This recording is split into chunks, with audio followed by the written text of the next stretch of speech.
RMDM nanamafy ny firaisan-kina ny mpitarika.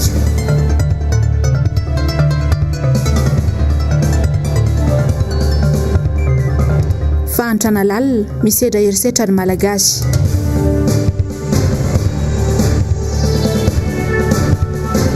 Ady amin'ny tsy fanjari-tsakafo 300 monja ny teti-bolana tokany fanjakana ho any izany. Amkafaliny indray ary tomboka lasy sy tomboka vavy no entiko hitsidiana ny tokantrano amin'izao alina izao zoma fahatelo ambin'ny folo ny volana aogositra ny taona 2024 manolotra ny araba ary tomboka lasy sy tomboka vavy asaiko sahady ianao anaraka ny fotoana ny famparalam-bavao Vaovao MBS hatramin'ny farany. Etsika anomboana ny vaovao ary amin'izao alina izao dia mpivarotra amoron-dalana, patory sy mpirendrany eny an-tsena eny sy ny eny an-dalana rehetra eny ireny no antsoina hoe resy tanteraka ary porofony fahantrana lalina mianjady amin'ny firenena. Ankoatra ny mpangataka sy ny mpisindroka fako mba hivelomana moa anefa dia maro be amin'ny malagasy no tena ao anatin'ny fahasahiranana tanteraka noho ny tsy fisiany asa mahavelona. Fantatrao ve anefa fa herisetra ny fahantrana lalina raha nisy olona voatery iaina ao anaty herisetra dia voahosihosiny izy ny olombelona. Mialy rary nomana Mathieu Princy. Ny tombo efatra sy iray tapitrisa ny malagasy latsaka lalina anaty fahantrana tamin'ny taona 2024 raha ny tatitry ny banky iraisam-pirenena. Vao maika mitombo izany izy izany amin'izao fotoana izao. Marika famantarana fa miamahantra ny firenena iray dia mitobaka ny mpivarotra eny amoron-dalana. Hita takatra izany eto Antananarivo renivohitra. Na eny atsisin-dalana hatrany anelakelan-trano rehetra any dia toa ahitana latabatra kely na gony mivelatra sy ireo entan-kely mitsitokotoko amidy. Tsy safidy ny azy ireo anefa fa voatery noho ny tsy fahampiany ny asa. Anka voatery mivarotra ny ankamaroan'ny olona. Ny fito amin'ny 30,400 ny sehatra tsara dalàna eto Antananarivo dia any resaka varotra avokoa. Marina fa ny fahantrana lalina dia efa sokajiana ho herisetra. Mba fantatry ny olom-pirenena ve izany? Rehefa tsy manana hoanina izany iny ianao ohatra ny hoe hiaran'ny tsindry azo lena, hiaran'ny tsy fananana amin'ilay fahatrana dia lasa manoanao foana. Dia izay ngamba miterika an'ilay mitarika atao hoe azo ilazaina an'ilay hoe herisetra. Satria tsy voatsinjo mihitsy izany ilay droit de l'homme ilay zoma olombelona. Dia efa tsy fanaovana tsinitsinina an'ilay olona izany dia herisetra izay amiko aloha. Fa tsy hoe ny mikasy tanana ihany. Be fitiavan-tena be izany ny mpitondra. Dia tsy mahafantatra afa-tsy ny eo amin'ny faritra misy azy eo ihany sy ny manodidina azy. Rehefa hita hoe be politika loatra ilay mpitondra tsy mahay mitondra ny olona dia herisetra ilay izy. Tsy mijery madinika intsony izy ohatra ny any ambanivohitra zao tsy mba misy ninina vita mihitsy ny any hoe zao natao rehefa tonga propaganda nefa mandraky ny androany tsy misy ninina vita ny any aminay ohatra faritsoavina andrina itasy. Dia lalana azy 50 km nandehananao moto 250 tsy misy izany tomobily izany satria lalana ratsy be vato nandehanana. Resaka rano fisotro izany tsy misy nampanentanay na tamin'ny voalohany omena rano nefa tsy misy hatramin'izao. Herisetra ilay izy satria tsy mijery manitra ianao tsy mijery ny olona entinao. Ilay mpitondra mihitsy mila ovana satria aviany mihitsy sinona midina ilay zavatra rehetrarehetra. Taloha manko tsy nisy olona hoe mahantra ny atody mbola natakalo fantaitra amin'izao fotoana tsy intsony herisetra io raha amin'izao fotoana iainantsika izao tena herisetra satria tsy le mahantra kely farahidiny iritsony izao mahantra fa na manana ary izao mahantra. Ny solution ngamba dia hoe tokony hitodika any amin'ilay tena fototra ny nahagasy hatramin'izay. N'aiza n'aiza misy olona voatery iaina ao anaty fahantrana lalina dia voahosihosiny izy ny olombelona. Mahatonga ny fitsaratsara-poana sy fanambaniana izany. Mabiboka ao anaty fahanginana, mamotika fiainana. Ny fahantrana lalina no vato be misakana ny fandriam-pahalemana sy ny fiainana ho an'izao tontolo izao. Rehefa manitra, rehefa teraka ao anatin'ny fahantrana ny olona dia lasa misy an'izay herisetra izay any anatiny. Izay izany ny ainany hatramin'izay. Ilay fiarahamonina mihitsy no mahatonga anazy mahatsapa an'izay hoe voahilikilika izay. Ahirikilika ny fiarahamonina satria manitra. Mila miezaka foana izany manana an'izay capacité de résilience izay. Izany hoe ninona zavatra mitranga dia hatrehana izay zavatra misy. Na dia maro aza ny fampanantenana ataon'ny fitondrana ankehitriny dia misy laharam-pahamehana hafa tena manahirana ny vahoaka amin'izao fotoana izao dia ny ara sosialy izany. Tena mahantra ny ankamaroan'ny isan-tokantrano ary manahirana hatramin'ny fitadiavana sakafo ivelomana isan'andro. Tsy mahagaga raha mitombo isa ireo mpatory an-dalana sy mpangataka eto an-drenivohitra. Matetika ny mpitondra no manao antso mba hiarahany rehetra mientana amin'ny fampandrosoana ny firenena, nefa sarotra tanterahana izany raha tsy misy rafitra sy sehatra fa tsirairay mandray anjara. Tsy vitan'ny antso mantsy ny fanomezan-tanana fa mila famoronana asa ihany koa.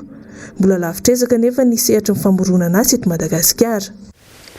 Tanjona ho an'i Madagasikara ny ampidinana ho 730 ny tsy fanjarian-tsakafo mitarazoka eto amintsika raha toa ka eo amin'ny 270 izany araka ny antotanisany voaka farany.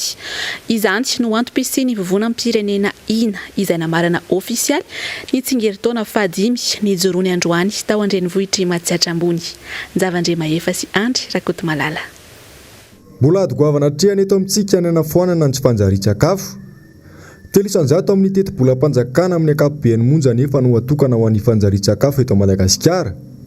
Mbola mizarazara amin'ny ministera maro isy atsokajiny aza io vola io araka ny fanamarinana nataon'Andriamatoa Fanirian-Tarinivo filolefitry ny filan-kevim-pitantanana ny vovonam-pirenena ina na ny hetsika natokana iadina amin'ny tsy fanjarian-tsakafo. Raha ny antotanisa afarany voaray moa dia eo amin'ny 270 ny tany tsy fanjarian-tsakafo mitarazoko eto amintsika raha toa ka 730 ny tanjona. Manana anjara andraikitra lehibe hatratrarana izany tanjona izany ny ina. Ary ny firenena malagasy dia anisan'ny niditra tao anatin'izay hetsika maneran-tany izay tamin'ny taona 2014. Ny hina dia misolo tena ny firaisamonim-pirenena ao anatin'izay hetsika izay eto Madagasikara ary nanomboka tamin'ny taona 2012 no nanomboka niketrehana ny ahafahana mametraka ny hina teto Madagasikara. Ady maro lafy ny ady amin'ny tsy fanjarian-tsakafo ary ady sisika ataon'ny ina ombenimbeny ny fanentanana andrehitra mba handray anjara ao anatin'izany.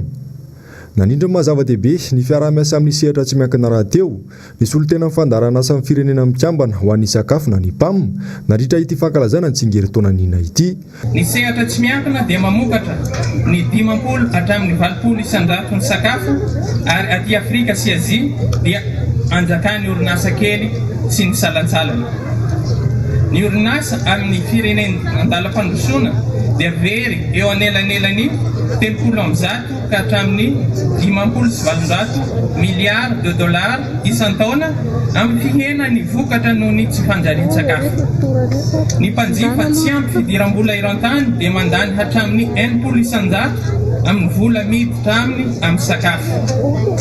Ary ireo orinasa kely na salantsalany no manome 70 isan-jato ny sakafo izay takatry nireo mpanjifa ambany fidiram-bola ireo. Nateo aza moa ny valanaretana Covid-19 dia nahitana fianany ny tsy fanjarian-tsakafo mitarazoko eto amintsika araka ny nambarany ny mpandrindra nasionaly ny ofisy nasionaly ho an'ny fanjarian-tsakafo na ny ONN ny dokotera Vololtina Anta-Marie Daniel.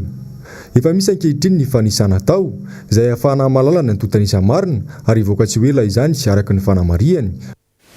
Mitaraina kosa amin'izao mahakasika ny fahalafosany vidin'ny fanaka vita amin'ny hazo sarobidy ny mpanjifa na mpivarotra ihany koa aza nefa dia milaza fa niaina ny mpanjifa ny entana amin'ireo karazan-kazo ireo ankehitriny. Miaina sy mialafo ihany koa ny hazo sarobidy hoy ny mpivarotra sy ny mpandrafitra. Ny alirary nombana sy Mathieu Prince. Efa mila tsy ho zaka vidiana intsony ny fanaka vita amin'ny hazo eny an-tsena. Misy karazany mantsy izy ireo, ao ny hazo tsotra, ao koa ny palissandre, ny ébène, ny pin, ny bois de rose sy ny sisa sy ny sisa. Tafakatra 20 isan-jato ny vidin'ny fanaka vita amin'ireo karazan-kazo sarobidy. Anisan'ny olana lehibe amin'ireo mpivarotra nefa izany noho ny tsy fisian'ny mpividy. Ny mpanontany no betsaka. Mitoby fotsiny ny entana, hipoko ny vovoka, raravan'ny ranorana eo am-pitoerana eo, zara raha mba mahalafo na mety tsy mahalafo mihitsy azo ao anatin'ny herinandro. Le vidiny aloha zany zao tena niakatra nefa izay tsy dia malafo mba hoe tombony betsabetsaka fa rehefa maka mahazo kely dia izay fotsiny. Surtout moa izay le findra ety zany tena tsy mandeha mihitsy ny tsena. Vidin-kazo zao misondrotra be ohatra hoe raha 500 000 zao ny fividianana ny madry iray dia lasa ohatra hoe 700 ohatra izany dia materiel miasa aminazy koa ohatra izay ihany koa. Lakile zao 5005 ny fividiananay lasa misondrotra 7000 dia ohatra izany koa ny poignet misondrotra daholo. Rehefa maina tsara ny hazo dia eo amin'ny herinandro vao mavita. Izay zany ny anankiray vao mavita iray. Tena vidiny dia 2200. Indraindray ilay izy izany midina, indraindray miakatra arakaraka ny vanim-potoana. misy fotoana zany zao rehefa hoe fahavaratra matetika ratsy ny lalana dia miakatra ny vidiny tsy na mifanaka zao tsy mety mihitsy tamin'ny confinement ilay olona tsy afaka mivoaka zany tsy misy taxi be dia tsy afaka mikarana ny palissandre zao hatramin'ny 750 500 400 350 FMZ des pains 250 misy 75 125 150 arakaraka le forme le izy tena misy fotoana tsy malafo mihitsy maly fako maly zao tsy nalafo androany keo ny tsena aloha zao raha ety aminay ety Andotapenaka dia azo lazaina hoe tsy dia misy satria izay ny ala tany amin'ny komba zany zay raha araka fanarahana dia tokony findraty daholo le mpivarotra fanaka rehetrarehetra nefa izay tonga aty any mbola misy mijanona ihany ka le client moa hitanao efa zatra tany hatramin'izay dia any ihany le client mivantana dia izay aty zany miahaka fotsiny plus n'izany keo aty fa betsaka mpangalatra aty betsaka ny entanay very aty sady tsy vitany hoe miakatra le vidikazo any tsy misy mihitsy ny azo amidy dia zao zao ny hazo zao palissandre amidy manjary enjehan'ny tompony andraikitra amin'ny oe forêt raha ohatra ka hoe misy mampakatra azo mivarotra azy ny mpivaroka azo dia izay tratra dia mandosa azy dia matahotra ny olona dia sady tsy miditra mividy ny olona no izay kely nananana teo aloha teo zao no izay no tsitsitsitsina. Ny antony lehibe mahatonga ny fiainan'ny hazo sarobidy eto Madagasikara dia noho ny tsy fisian'ny politika matotra hiarovana ny ala. Ny faritra voatokana ihany sisa no voaharo fa amin'ny ankapobeny dia potika ny ala manerana amin'ny faritra rehetra. Ny eo am-posaran'ala kely ohatra izao dia zarara misy ireo mpanjifa fanaka vita amin'ny hazo sarobidy, tsy misy mpizahatany ary tsy misy mpividy ireny sary sikotra ireny. Raha izahay ny olona ny mpivarotra fanaka eto Antananarivo dia mbola misedra olana ihany koa hatramin'izao ny mpamily fiarakaretsaka satria dia mbola tsy nivarotra eto ny olona ny mpamily fiarakaretsaka sy ny taxi moto eto Andrenivohitra. Velotaraina mihitsy moa ny mpamily taxi ka nampiantso mpanao gazety tetsy Andotapenaka ho an'ny androany nitondrany izay fitarainany izay. Mialy Rarinombana sy Mathieu Prince. Mitoy ny fitarainan'ireo mpamily fiarakaretsaka ny amin'ny fisian'ireo taxi moto mitatitra olona eto Andrenivohitra. Misy fiatraikany avy hatrany amin'ny fidiram-bolan'izy ireo ny zava-misy raha ny voalaza hatrany. Miamitombo hatrany mantsy ny isan'ireo taxi moto miasa eto Andrenivohitra kanefa dia tsy manara-dalàna ireto farany. Marihina fa karazan-ketra sy aba no alaina amin'ireo fiarakaretsaka toy ny patente, droit de stationnement sy ny maro hafa. Tsy misy anefa ny fandraisana andraikitra avy amin'ireo manam-pahefana na dia efa nisy aza ny fitarainana mikasika ity raharaha ity tamin'ny taon-dasa. Efa zara raha misy ireo mpandeha kanefa mbola miditra fa tsy antoka amin'ny fitazomana ny sarandalana ambany indrindra ho 5,000 ariary ireo mpamily fiarakaretsaka. Sarandalana izy efa napetraka taona vitsivitsy lasa izay. Tena tafahoatra loatra zany le lancement taxi moto eto Antananarivo. Tena mijaly izay mpanao taxi mangataka ny fahendren'ny ben'ny tanàna zay tompoko indrindra izy mba hanome lalana an'ireo tompony andraikitra ny polisy ny rehetrarehetra fa tena mirongatra izay tsy izy ny taxi moto eto Antananarivo ary manimba ny asanay izay mandopa tany. Efa nanao gestion zay momba ny volalany amin'ny taxi dia tena tsy velona tsony ny taxi. Frais efa ela be mihitsy zany frais amin'ny taxi zany tsy nitombo nefa ny lasantsy niakatra tena miakatra isan'andro ny lasantsy. Ohatran'ny any Andramena zao tena mijaly mihitsy tena feno eo amin'ny roadigy eo. Tena feno jerena fotsiny. Tsisy mihaino mihitsy izay tena tsisy mihaino. Maro ireo olana sedrainay taxi amin'izao fotoana izao. Voalohany amin'izany ny fongatry ny taxi moto miteraka tsy fandriam-pahalema ary indrindra miteraka lozam-pifamoivoizana maro kanefa tsy miasa. Kanefa dia miasa tsy misy sakatsakany eto Antananarivo izy ireo ary tsy andraisan'ny tompony andraikitra isan-tsokajiny fepetra nefa potika ny asan'ny taxi hatramin'ny nahazoanareo taxi moto ireo vahana. Nanomboka tamin'ireny fiboana ireny moa zany ny tena netim-boan'izy ireny. Faharoa manaraka izany dia olana goavana ho anay taxi ny fanaisorana ireo taxi moto eny amin'ny toeram-piantsonana izay nahazoanay lalana ara-dalàna avy amin'ny CEA kanefa ny stationnement ipetrahanay azy efa tsy ampy.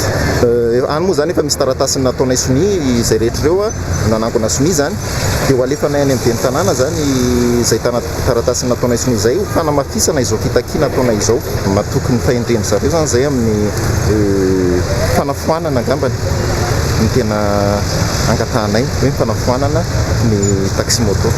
Nanatitra taratasy fangatana teny amin'ny ben'ny tanàna moa io androany io ireo mpamily fiarakaretsaka ary manantena ny fandraisana andraikitra eo anivon'ny komina Antananarivo renivohitra izy ireo. Waratsika misesy zao kosa ny vaovao tapatapa nisan'izany ny makasika indrindra ny loza ampifamoivoizana dia fiara fitaterana sprinter iray no niaran-doza teo Tsokobory ny tolakandro teo izany hoe tamin'ny lalam-pirenena fahafitoiny vokany olona 4 no fantatra fa namonyainy ary maro ny naratra araka ny loharanom-baovao dia fandehanana mafy no nahatonga ny loza fiara tsy mataho-dalana iray ihany koa moa no tradoza teny Ambohimalaza io maraina io tokony ho tamin'ny fitora maraina teo eo vokatry ny fandehanana mafy ihany koa ny voalaza fa antony nampivadika ny fiara sy mba tanteraka ny fiara saingy tsy nisy kosa ny ainana fohy entanina tranomon'ny tsirairay hitandrina ary ananja toy ny anak'Andriamaso ny lalana feny fifamoivoizana. Olona 4 no maty notifirin'ny zandary tao Tsiroany Mandidy ny alatsinainy lasa teo raha ny loharanom-baovao dia antandroy no lazainy zandary Ojiolano voasambotra ny sabotsy lasa teo tsy nisy ny famotorana fa avy hatrany dia notifiriny 4 amin'ny rahalahy ny alatsinainy tokony tamin'ny 10 alina tsy nanakizany moa ny havan'ireo maty ary nilaza fa tondromolotra sy fankahalany ben'ny tanàna ao Ambararatabe no nanenjehana sy namonona ny havany mivory amin'izao ny foko atandroy ao Tsiroany Mandidy no ny fandroahana ankolaka nataon'ity ben'ny tanàna ity sy ny fanamelohana ho faty mialohan'ny famotorana sy ny fitsarana miatra amin'izy ireo. Nitrangana fahamaizana io maraina io tetsy Analakely araka ny fantatra dia tranombarotra iray tao Ambandriana misy ny foibeny onjam-peon'ny RDJ io niaran-doza io tsy fantatra mazava izay nahatonga ny loza saingy efa fandrona izao no nisy tranga tahaka izao tao amin'ity trano ity tonga teny an-toerana kosa ny mpamonjy vola ka aingana dia voafeny afo. Ny maresaka iraisam-pirenena dia anjakan'ireo vondro tafika Taliban tanteraka amin'izao ny faritra maro Afghanistan tanàna maro no efa eo ambany fifehezany ary efa manakaiky ny tanàna ny Kaboul renivohitry Afghanistan izy ireo amin'izao fotoana izao mbola mitohy kosa ny ady eo amin'ny tafika any an-toerana sy ry zareo Taliban ka sivily anjato ny efa namony any hatreto. Zavandre Mahefa Andry Rakoto Malala. Le drapeau des talibans flotte désormais sur la place principale de Kunduz. Tao anatin'ny herinandro monja tanàna polony ao Afghanistan no efa eo ambany fifehezany Taliban amin'izao fotoana izao. Anjakan'ity vondro tafika ity tanteraka ny faritra ao Afghanistan ary efa mihamanakaiky ny Kaboul renivohitra Afghanistan izy ireo amin'izao fotoana izao. Ho an'ny omaly dia efa lasibatra ity vondro tafika ity ny tao Ghazni, tanàna iray 260 kilometatra miala ny Kaboul. Tanàna robe izao ihany koa no lasan'izy ireo androany tao anatin'ny 420 ora dia ny tao Laskarga ary ny tao Kandahar izay renivohitra faharoa lehibe indrindra ao Afghanistan. Efa saika voafehin'ry zareo Taliban avokoa araka izany ny asasamanila ny renivohim-paritany ao Afghanistan amin'izao fotoana izao fa indrindra ny amin'ny faritra avaratra sy ny any atsimo andrefana. Mbola eo ambany fifehezan'ny governemanta any toerana kosa ny renivohitra Afghanistan sy ny faritra sasany. Manoloana izany dia miaramila 7,000 no nahetsiky ny Amerikanina hiaro ity renivohitry ny Afghanistan ity ka ny 3,000 amin'izy ireo dia miambana ao amin'ny sirana mpiara-manidiny Kaboul avokoa. Miaramila Amerikanina 4,000 ihany koa no nalefa ao Koweït ary 9,000 ao Qatar. Mbola mitohy araka izany ny ady any toerana amin'izao fotoana izao. Hatreto sivily 720 no namonyainy vokatry ity fikominana nataon'ny zareo Taliban ao Afghanistan ity ary saika ankizy avokoa ny akamaroan'izy ireo.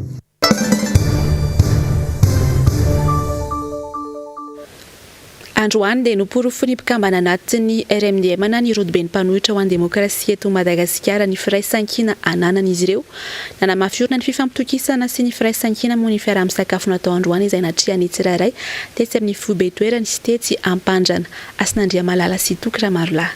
Voaporofo indray androany famirahiana sy mifanohana ny mpitarika ny RMDM sy ny solotena mpikambana tratranto tamin'ity androany ity. Taorin'ny fikaonan-doha nasionaly izay nafana namondrona hery politika maro manerana amin'ny Madagasikara dia nankalaza ny faharotonany indray ny RMDM ny talata 10 Aogositra lasa teo. Androany dia nanamafy orina izany firaisan-kina efa nipetraka izany izy ireo. Ny hetsika nataon'ny RMDM androany zany dia hetsiky ny firaisan-kina fanaporofona amin'ny mpikambana rehetra fa ny mpitarika dia nampiseho azany firaisan-kina zany androany. Tsy firaisan-kina amin'ny sakafo ihany fa firaisan-kina amin'ny tolona izay mety ho atao. teto ny vehivavy tiako Madagasikara, teto ny délégué teo alohany boroborotany enina, teto ny solombavambahoaka, teto ny bureau politique antimy, teto ny jeune tanora RMDM, teto ny tanora ny bureau politique ny RMDM. Zany hoe zay mpikambana rehetra mamaritra ny RMDM zany dia vory-lanina androany. Solo tena ihany ireo fa tsy ireo hoe tena mpikambana rehetra fa na izany na tsy zany tena mamy ny firaisankina zay naseho androany ary tena zava-dehibe ho tombotsoan'ny rehetra ny firaisankina zay naseho amin'ity androany ity. Ny tanjonao anatin'ny firaisankina dia ohabolana malagasy hoe ny firaisankina aloha voalohany no hery lehibe afaka anaovana zavatra ary ny firaisankina koa no mamaritra ny hoavin'ny lalana andehanan'ny RMDM satria rehefa mirahina dia mitambatra dia ho vato lehibe ampy hiatrihana zavatra ho avy ny firaisankinany RMDM. Anisan'ny nahatonga solotena ihany koa moa ny vehivavy tim tamin'ity fampisehoana ny firaisankina ny RMDM ity. Ny antom-pisian'ny vehivavy tim ao anatin'ny RMDM dia voalohany indrindra arak'izay anaran'izay hoe vehivavy ary vehivavy tim ka rantsana sampana velona ny vehivavy tim ao anatin'ny tim izay mitarika amin'ny fanoherana dia izay ny fisian'ny vehivavy tim ao anatin'ny RMDM ary izay efika rehetra zany ataon'ny RMDM dia tsy maintsy manohana eny foana ny vehivavy tim ary hita eny foana satria ao anatin'ny fanoherana. Ho an'ireo tanora RMDM kosa dia mazava fa tonga saina izy ireo ankehitriny ary tsy afaka ny hijery fotsiny ny fampitehan'ny firenena tahaka izao. Tena resy lahatra raha indrindra tao amin'ilay tanoran'ny RMDM zany ny firaisankinanay zany dia ny foto-kevitra dia mahafinaritra zany ny fiarahanay tanora zay ny zavatra tena andrasanay zany mba hoe tokony hiarina ho amin'izay zany ilay firenena zany fa tsy ho pitehana ohatran'izao tsony. Tsy manavaka na iza ny RMDM fa mandray hatrany ireo sokajin'olona rehetra izay resy lahatra fa mila fanavotana i Madagasikara toa an'ity olom-boafidy teo aloha ity. Ny nafinaritra indrindra androany zany dia ilay fiaraha amin'ny sakafo, tsy ny sakafo ny zava-dehibe fa ny le fiarahany izay hita tamin'ny malagasy hatramin'izay dia mbola velomina amin'izao fotoana izao. Zay zany tena hoe zavatra ngeza indrindra satria fahasarotan'ny fiaina amin'izao fotoana izao efa samy maka ho azy. Ka izao zany dia manampirofo indray tsika hoe misy an'izany fiarahana ary amin'ny andro sarotra sy amin'ny andro mora dia tsara loatra le sosikevitra zavatra ny ainana androany satria sady tsy nisy ny manasa tsy nisy ny asaina fa dia firaisankina ny zavatra hita teo.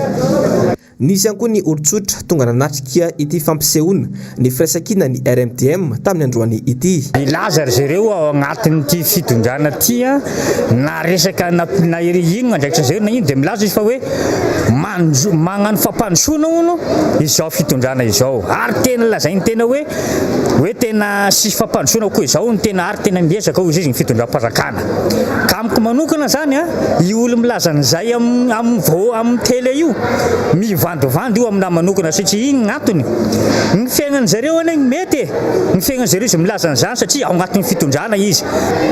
Iaho zany anareo fitondram-panjakana amin'izao fotoana izao aza mivandovandy aza fitainareo ny vahoaka raha idagnana fampandrosoana marina nareo sy ny fagnonovana kianjan'ny baria midika fampandrosoana sy midika fagnonovana kianja manara-penitra sy ny resaka école hôpitaly saiko ohatrohatran'izay manara-penitra hôpitaly manara-penitra eny barako nareo manara-penitra fotsiny izy raha sy manambola ianao mararaka diditra manara-penitra dia maty eo avao ianao niza ho an'ny mpanambola manara-penitra io fa saony sara bebe boka madinikotrany toa. Tsy aivina hatrany moa fa ny RMDM dia tsy mijery afa-tsy ny mahasoa ny vahoaka malagasy sy Madagasikara. Manana fehi-kevitra lehibe misa 40 izy ireo tamin'ny fampiseho-kery nataony ka nahavitana mondrona ny mpanohitra manerana any Madagasikara tamin'ny alalan'ny fikaonando nasionaly ny mpanohitra tetsy baipasiny ka ny andrandrainy maro ny firosoana amin'ny fanatanterahana iny fehi-kevitra tapakiny. tsy kisendrasendra mono ny fitsangana ny rodoben'ny mpanohitra ho an'ny demokrasia eto Madagasikara na ny RMDM izany fa efa betsaka ny lalana nodiaviny tao anatin'izay roa taona nijoroany izay mitondra ny andindininy bebe kokoa makasika izay ary iravo razafy mahina sy manora ndre malala. Noho ny fahitan'ireo antoko politika araiky amby roapolo mahery fa tsy tafarina ny firenena ary tsy mahomby ny mpitondra ankehitriny ka ilana ny fanoherana nitsy izany no antony nijoroany RMDM roa taona lasa zay. Inona marina moa no tena antom-pisiny RMDM? Nijoro ny RMDM tamin'ny foto-kevitra aloha voalohany, foto-kevitra anankiefatra lehibe dia ny fijerevana ny tombotsoa ambony ny firenena. Faharoa ny fametrahana n'ilay tena demokrasia marina eto amin'ity firenentsika ity. Ary fahatelo ny fampiavana pirenena mba tsy hiverimberana ny olana izay mitranga iainantsika amin'izao fotoana izao. Ary ny fahaefatra dia ny tanjony RMDM ny hitondra firenena ka hametraka an'ilay atao hoe fanorenana ny fotony na refondation. Zay zany tena tanjony RMDM zany zay. Tafapetraka izay foto-kevitra zay ary voiziny mandrakitiny androany. Tsy nijanona tamin'ny foto-keviny ihany ny RMDM fa nijery hoe inona ary amin'ny foto-kevitra voalohany mba ho tombotsoa n'ity firenena ity par rapport ny fitondrana misy ankehitriny. Niezahany RMDM ny nanitsy ny lalany mpitondra ankehitriny amin'ny zavatra rehetra nitantanana n'ilay firenena. Nitantanana ilay firenena tao anatiny 724 ka mandraka tonga 124 zao dia hita fa latsaka Katerina isika. Niemotra i Madagasikara ary tsy afaka nandroso ny firenentsika. Na izany na tsy izany na nyray anjara ny RMDM amin'ny fanitsiana sy ny torohevitra ary fanomezana zay azony RMDM natao ho fanampina ny vahoaka malagasy irantsika ilay firenena. Fa na izany na tsy izany tao anatin'ny roa taona zay na hanao zay azony natao ny RMDM fa tsy tazapotsiny kosa hametraka an'ity firenena ity ho latsaka ny akady. Dia nijoro indray ny RMDM ka nankalaza ny faharoa taona tamin'ny fahafolo ny volana Aogositra dia nilaza fa hoe ity misy fehi-kevitra ho entina manafitra an'ity firenena ity ho zaraina sy omena ara-paritaka amin'ny vahoaka malagasy iray manontolo ity fehi-kevitra ity ho entintsika manarina an'ilay firenena. Tsivina fa ny 10 Aogositra 2024 no nitsangana ny rodoben'ny mpanohitra ho an'ny demokrasia eto Madagasikara. Inona marina moa no tena tanjaka ity vovonana ho an'ny fanoherana ity? Ny tanjaky ny RMDM dia ny fananana olona aloha. Zay aloha ny tanjaky ny voalohany. Faharoa ny fananana n'ilay foto-kevitra izay hijoroany mazava tsara. Ary ny fahatelo ny fananana firaisan-kina. Tsy hoe misy olona ihany ny mpatoko rehetra ny manana olona fa vakivaky. Fa ny RMDM sady manana olona dia manana foto-kevitra, manana firaisan-kina. Zay no tena tanjaky n'izay. Ary zay no mahita antsika zao firoborobo zao hitan'ny olona hoe aleo kosa aloha raha hisafidy ihany ny olona ka politika no safidiny dia aleo manaraka ny RMDM izy. Toy izao no navaliny filoha-hevitry ny RMDM raha nanontaniana ny vina no an'ny herintaona manaraka. Inona ihany koa nahatonga ireo antoko marobe hiditra ao anatin'ny RMDM. Faharesendahatra satria tany am-boalohany tsy nisy olona noterena hanao RMDM fa fifandresendahatra hoe ny RMDM dia foto-kevitra no hidirana ato fa tsy tsangan'olona. Ary zay ny mampatanjaka azy zay tsy mandeha amin'ny tsangan'olona fa mandeha amin'ilay foto-kevitra. Ary izay rehetrarehetra dia miaina amin'izany foto-kevitra ary mivoy amin'izany foto-kevitra zany hatramin'ny filoha ka hatramin'ny farany any amin'ny fokontany dia mivoy an'ilay foto-kevitra fa tsy mivoy tsangan'olo zay fa mivoy an'ilay foto-kevitra satria tsara ilay foto-kevitra zay ananany RMDM. Anisareo atoko mitovy foto-kevitra amin'ny RMDM ary nanatevina izany ny atoko tiako i Madagasikara. Araka ny voarakitra ao anatin'ny 440 ny lalam-panorenana dia ny antoko izay manana inona moa zany solombavam-bahoaka na nahazo vato be indrindra taorian'ny ireo fifidianana roa ny fanesa araka ny voalaza teo no tokony hijoro ho mpanohitra eto Madagasikara. Tateo aoriana moa zany dia nisy ihany koa ireo antoko maro zay nanana fomba fijery amin'izay sehatry ny fanoherana izay, izany hoe ireo antoko maro manana ny fomba fijery manohitra ny fitondrana ankehitriny dia nijoro ihany koa ireo antoko ireo no nanao an'izay déclaration officielle teo anivon'ny ministère ny atitany zay. dia rehefa napetraka moa zay dia ireo antoko maromaro mitondra fomba fijery amin'ny lafin'ny fanoherana zay no nanangana an'ilay RMDM nanrodobeny mpanohatra ho an'ny demokrasia eto Madagasikara. Izany rafitra izany moa dia nanana ny fomba fitantanana ary dia nametraka ny filoha Marc Ravalomanana ho filoha mpitarika nasionaly an'izany RMDM zany, dia izany tokoa no mametraka ny anjara toerany ny tiako Madagasikara ao anatin'ny rodobeny mpanohatra eto Madagasikara. Mazava fa noho ny fitantanana ny firenena tsy mandeha amin'ny tokony ho izy, ny kabraraka maro samihafa ataon'ny mpitondra, ny endrika kolikoly, ny fanaovana tsinitsinina ny vahoaka, ny tsy firarahin'ny mpitondra ny marary ny vahoaka sy ny maro hafa tsy voatanisa no anisan'ny antony ijoroan'ny RMDM. Mbola vela ary mbola hiado ny tombontsom-bahoaka ihany koa. Ilaina tokoa ny fanoherana hipetrahany mangarahara sy ny fanjakana tsara tantana. Namoaka fanambarana kosa raha natanteraka valandresaka ho an'ny mpanao gazety teny Ambozatovo androany ny firaisamonim-pirenena ka votoatindresaka tamin'izany moa ny mikasika ny fandaniana ny volavolan-dalàna momba ny famatsim-bola. Miala Rarinombana sy Mathieu Princy. Nisy ny fikasan'ny fahefanam-panatanteraka metraka volavolan-dalàna mikasika ny famatsim-bola na ny fonds souverain ampianana ny fiakinan-doha amin'ny mpamatsy vola avy ivelany sy entina namafisana ny fahefana amin'ny fisafidianana ny sehatra mila tosika.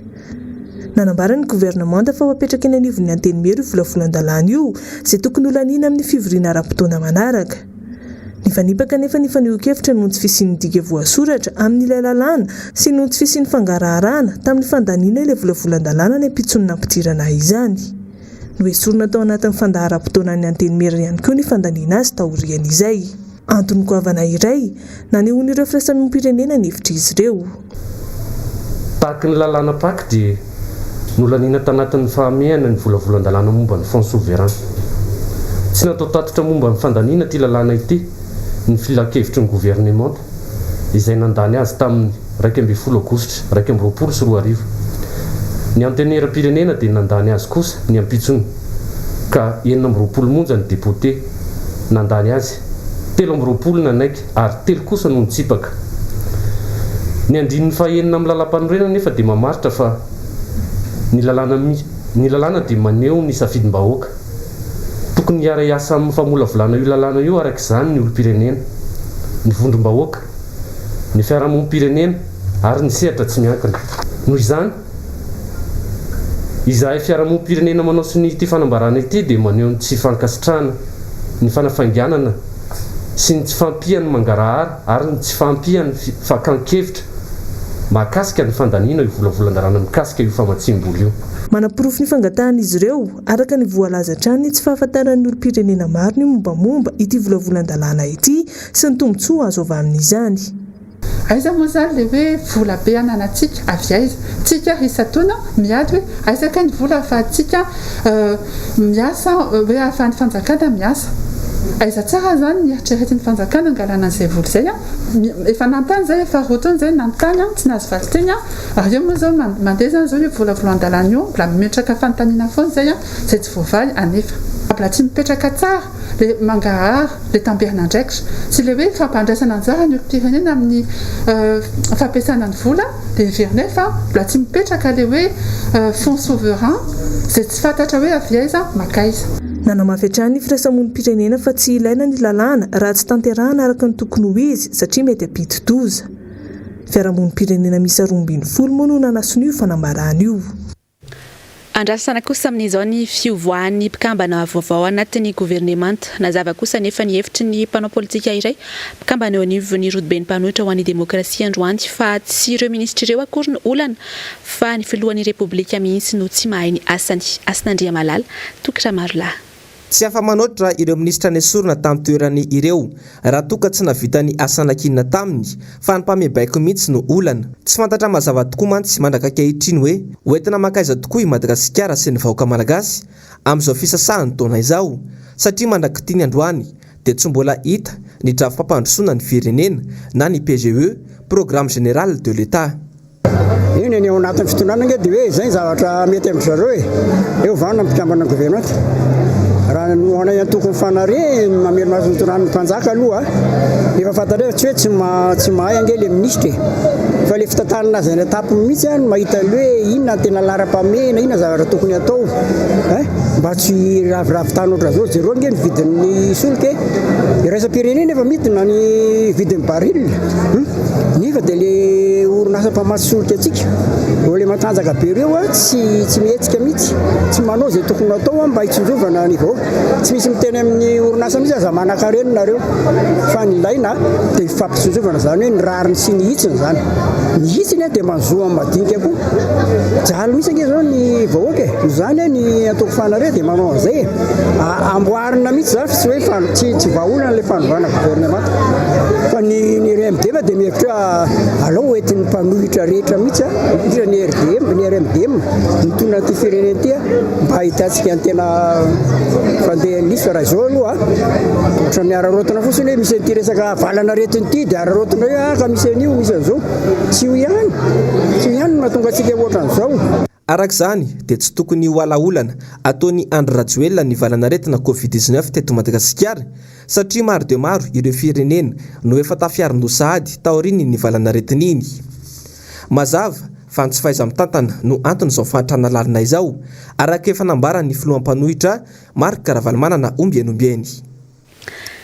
Ny antefa tamin'ny filohan'ny Repoblika ny Madagasikara kosa ny afatra nampitahin'ny solombavambahoaka nandray anjara tao anatin'ny fandaharana miara-manonja ho an'ny androany.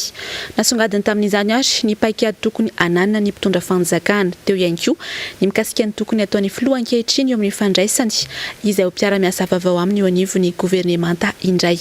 Nandiny Aogositra sy Andry Rakoto Malala. Efa fadiran'ovana ny firenentsika tsy manana paikady mahomby anefa ny fitondrana misy ankehitriny ary betsaka ireo olona manodidina ny filoha no tsy manana traikefa eo amin'ny fitantanana firenena. Mangony fotsiny ireo afera maloto nandalo tao anatin'ity fitondrana ity matetika loatra ny fahatarany ny fandraisan'ny filoha ankehitriny fanapahan-kevitra miatraika lalina amin'ny fiainam-bahoaka nefa izany. Gouverner c'est prévoir. Tady teo izay voalohany. No faharoa anao rehefa hitondra firenena dia mahay mijery no avy. Na ho avy ara-tsosialy io, na ho avy ara-toekarena io, na ho avy ara-politika io. Mila planifienao daholo zany. Mila mahay mijery an'izany ianao. Mahay mijery an'izany ve ny fitondrana amin'izao sy ny gouvernement. Tsisy. Ary ny fahatelo, rehefa zany hoe hitantana fanjakana zany, hitantana firenena, dia mahay mandrindra ny fiarahamonina ianao sy ny toekarena. Zay ny tokony ananan'ny fitondram-panjakana sy ny mpitondra indrindra ny exécutif ny membre ao amin'ny gouvernement. Tsy nananandreo zany ny membre amin'ny gouvernement afaniry zay efa roa taona sy tapany mahery zay ny tantanana ny firenena efa ela zay no nanao sosikevitra zay efa niteny foana zao anao andrava tanteraka an'le izy any ao anatin'le izy efa ela no ikikika teto tamin'ny anao manjery maro isan-karazany teny anivon'ny antemera-pirenena efa fito taona teoriana ny olona efa mosarena ny firenetsika efa any anaty ady zay anao vao tonga asena hoe aloha ravaina amin'izay le izy ravaina tanteraka le gouvernement. Noresahany ihany koa ny mikasika ny famaranana ny fiampitoam-piasan'ireo minisitra ilaina tsara ho izy ny manavaka ny hoe olom-boatendry sy olom-boafidy. Reo membre amin'ny gouvernement reo nge par décret nge nanendrena andreo dia maninao rehefa andrava azy ianao dia fanambarana tsotra ve no anaovana tokony décret koa ny andravana an'izany membre gouvernement zany.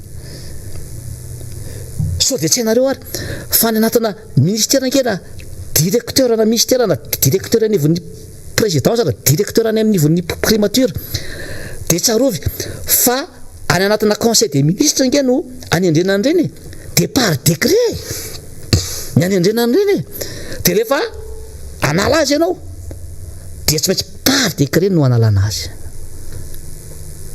zany ve dia tsy hainareo ao amin'ny présidence nge misy DGP nge administrateur civil dia tsy hay ve zany sady amoky tena fotsiny ao anatin'le izy tsy oeraoera misy magistrat ao dia tsy mahay an'izany ve misy efa ancien ministre ao DG ao dia tsy mahay an'izany ve fa manina le filoha ekeko fa mety hoe tsy hain'ny filoha-pirenena zany fa nareo le mpiara-miasa akaiky fa dia tsy manoro azy fa nareo misy nge manara-baraka nyty filoha-pirenena ity fahotana mafatao zany amin'ny resaka fitantanam-panjakana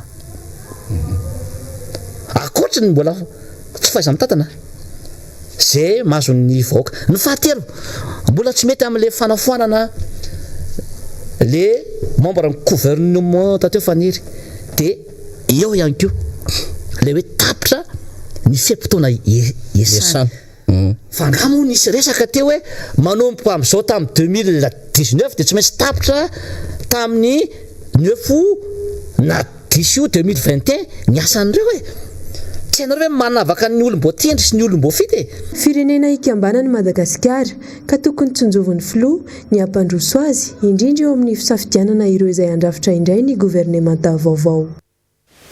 Iavaka kely kosa ho an'ny androany fandaharana saio arahinao arina izao fampalalam-bavao izao satria dia ny mpanakanto iray manana ny lazany eto Madagasikara no ivahiny ao anatin'ny fandaharana dia Ibody Razafindrazaka na fantatry ny maro ihany koa amin'ny fiantsoana azy hoe Ibodo.